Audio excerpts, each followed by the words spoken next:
Hello and welcome back to the Jessica Pinelli podcast. How are we going? How's our week going? It's Thursday for me at time of recording this, and I'm actually live on TikTok.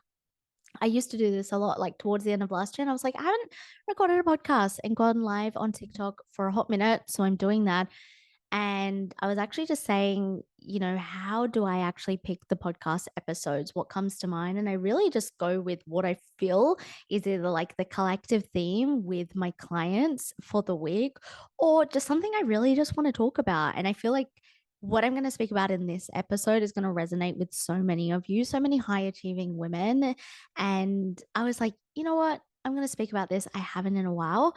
But before we get into it and before we do an angel card pull, I have noticed that there is a huge percentage of you that come over here on YouTube. You watch, you binge watch all of my videos, you follow every episode. I'm so grateful for the support, but you are not yet subscribed. So if that is you, I would absolutely love it if you could hit the subscribe button, if you could give this a thumbs up. It really does support my channel because it pushes out the videos so much more. One of the videos that I did last week around outgrowing your environment, it's been pushed to so many different women. A bunch of you have come over to Instagram and you sent me a DM and you've said you've loved the podcast and the podcast episode and you found me on YouTube. So it really does help if you could do that. And overall, to my listeners, to my watchers, I appreciate all of you.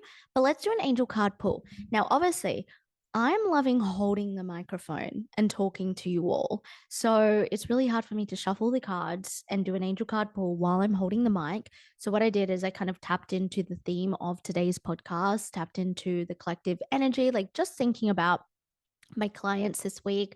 They're always like the source of my inspiration. And I was like, okay, what does the collective need to hear? So right now, I want you to choose a number, either number one or number two.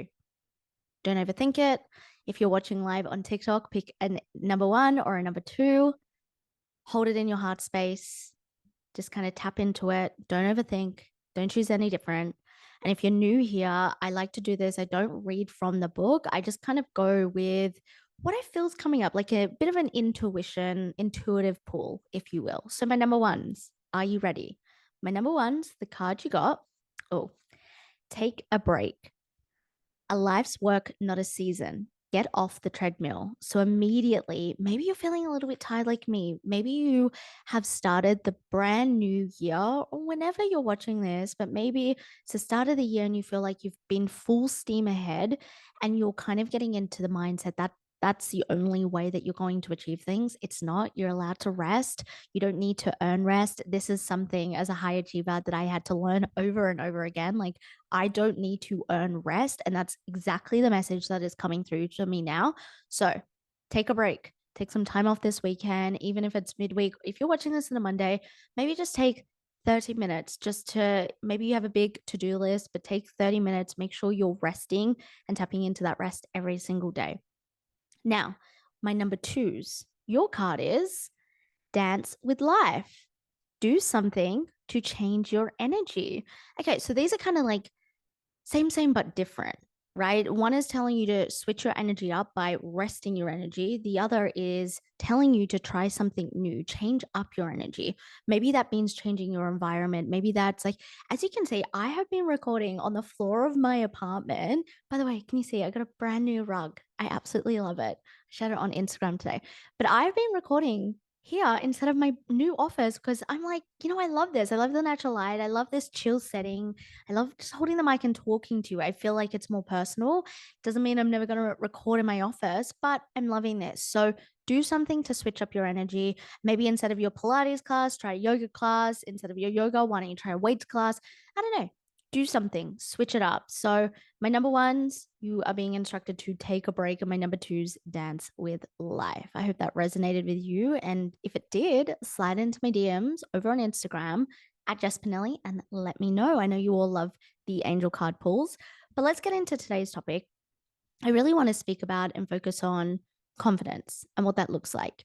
I feel that I have been, if we go into a bit of a personal story, I feel that I have been reconnecting to my confidence over the past year.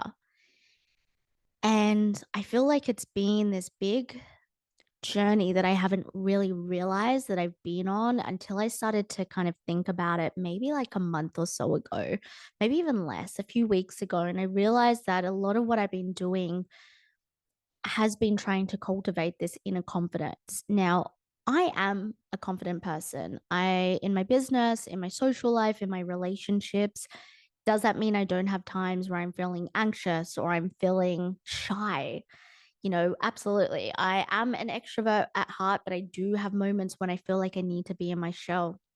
But I feel like the past year, I've been changing my self concept, my identity so much. And I've been really figuring out what is authentic to me, what is it congruent with my values, with who I want to be and how I want to be. And, we cannot control how other people perceive us. And that's absolutely fine. But it's also like, how do I want to be perceived by the world? And for me, it's kind of like, I share so much content. I show so much of my life, like the business that I have created. Part of it is sharing my life. Part of it is really sharing who I am. And so I think over the past year, I have definitely been on this discovery of what is confidence to me, what is important when it comes to confidence, and how I define it for me. This is kind of like a pep talk episode where I'm reminding you that you get to define confidence on your own term. I think social media can sometimes give it a bad rap where it's like there's all these different versions. And if you're not that particular version, then you're not confident. And, the key for confidence for me that I really can truly sit in and I want to share with you. And maybe this won't resonate. Maybe this won't stick. Maybe right now you won't be able to see it, but the key to confidence is doing the things that other people don't agree with, but you agree with. And one thing I have said before, you can find that in the cringy things that you do and whatever you see as cringy. But I just want to like highlight that the key to confidence and what I've found, especially over this past year of really working on my own confidence, is doing the things that other people don't agree with, but you wholeheartedly agree with. And it doesn't mean, and I think I should preface this by saying it does not mean that that you shouldn't be mindful or whether you're emotionally, mentally, or physically hurting someone. Absolutely. But if you think about it, when you become a new version of you, when you step into a new level of confidence, there are going to be people, there are going to be things that don't agree with you. And you need to kind of let that identity die. Like you need to die in front of people in the sense, like a spiritual dying, if you will. And I think that's what I've had to really embrace is the next layer of confidence for me and for where I am currently in my personal life, where I am in my business is not living up to these perceptions of what other people think of me, whether I know them personally, whether it is social media, and instead being really rooted in what I value, what I'm working towards, and knowing that piece and with the self-trust piece, like self-trust and confidence go hand in hand, but knowing those two hand in hand mean that you're able to back yourself. But it does mean that there is going to be so many people that don't agree with you or tell you that's wrong or don't like what you're doing. I mean, right now, think about your social media. Maybe there is someone you follow, maybe there's someone you always see on your TikTok news feed and you judge them or you shame them or you think, the way they're doing stuff is cringy or bad. And when you look at it, they're not doing anything wrong. Again, prefacing by saying if they're not actually trying to physically harm or emotionally harm someone, whatever it may be. I mean, like they're authentic. They're living in their way of being, their true way of being. And I think that we allow the outside perceptions, we allow our environment to determine our level of confidence, whether that is in a social setting, whether that is in our business or career, our romantic relationships like dating, marriage, anything in the conversations we have with our friends. And I just want you to start thinking the more I get rooted, like I really ground myself in who I am and what I want to do and the things that I love, I'm probably going to attract so many people who disagree with me. And that is what I have figured.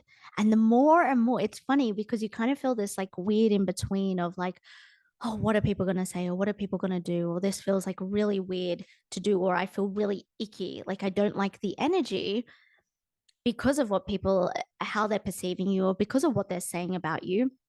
When in fact, overall, if you're doing that and you feel good doing it, and it's something that lights you up, it's something that gives you energy, it's something that you're proud of, it's like you can sit back and be like, no, I am confident in this. I am confident in who I am. I'm confident in my values.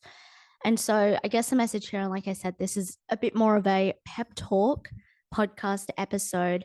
But the real message in all of this is the true key to your confidence, and something I want you to continue to remember is you are going to be doing things that you love, that energize you, that excite you, that light you up, and other people are not going to like. But that is often the key, because you are becoming a new version of you. We're so like, we want to become someone different. We want to step into this brand new identity, but how often are you actually stepping into that, instead of just envisioning what you want, instead of just thinking about it or journaling about it or speaking to your friends about it or speaking to your partner about it, or pinning pictures on your Pinterest board? How often are you actually stepping into that confident version of yourself? And I know that there's going to be some people who watch or listen to this and think, yeah, that's so much easier said than done. And yeah, it may be, but it also comes from a choice, a conversation that I've been having a lot in my client containers, especially with my masterminders this week, is about ownership. How are you taking ownership for how you feel? Like, if you're sitting here and you're watching this and you've clicked on this video, you've clicked on this podcast episode, and because you've seen the word confidence and immediately you think, I don't have confidence in myself, I'm not a confidence woman, I can't do the things I want, I can't dress the way I want, I can't show up online, or I can't show up in my career as I want. You need to take ownership for the things you keep telling yourself that you can't do, for the things that you believe. Like, you are confident because you are not confident, sorry, because you keep saying you're not confident. And so what happens, this is just a belief system, right? This is your programming you have. You keep saying that. Of course, you're going to play into that. Of course, your subconscious mind is going to look for reasons to show you that you're not confident. And that's one thing I really had to realize when it came to the perceptions of other people is, as much as I wanted the things that I've been working on achieving and attracting in my life, what was holding me back is thinking about, well, if I'm this version, what are people going to think of me? And for me, it's really my friends. It's not really the people on the internet. It's not in my relationship. Um, it's not with my online like business friends that I have. It's my friends in real life. And I realized I was doing myself a disservice by not fully stepping into who I wanted to be, which is the most confident version of you. Every level has a brand new devil, and this is what you will find. Like, my confidence levels a couple of years ago, they would not benefit me now. And so this is like another side to the coin, is like, confidence levels will look different. Whatever level you are at, they will look different wherever you are at in life, whatever you are trying to achieve. And when you recognize that you can't just hit, I think so many women think they hit like this point of confidence and it's like, I've got it. I've got it. I never need to work on it. And then they get really shocked and they get really surprised when maybe they get shy in a social setting, or maybe they all of a sudden want to stop showing up online in their business, or maybe they don't want to rekindle things in their marriage, or they don't want to start dating again. And this is the conversation I've been having with my clients, is like, no, like, you, just like everything else you work on, you need to work on your confidence levels for every level.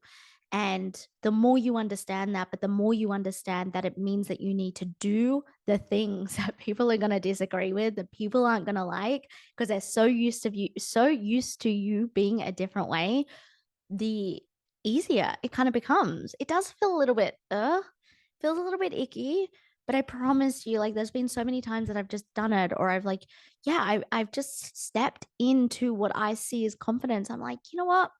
That feels good. That feels good in my nervous system. It's a little bit scary, but it does feel good. So I hope that you enjoyed this. If you are listening here on YouTube, definitely let me know in the comments what you think. Let me know what you struggle with when it comes to confidence. If you are listening to this podcast, as I always say, slide into my DMs. Let me know if you have a podcast episode you want me to record. If you have anything to add to this conversation, because I love to hear it. I love conversing with all of you. I appreciate all of you. I'm going to love you and I'm going to leave you, and I'll speak to you next episode. Bye.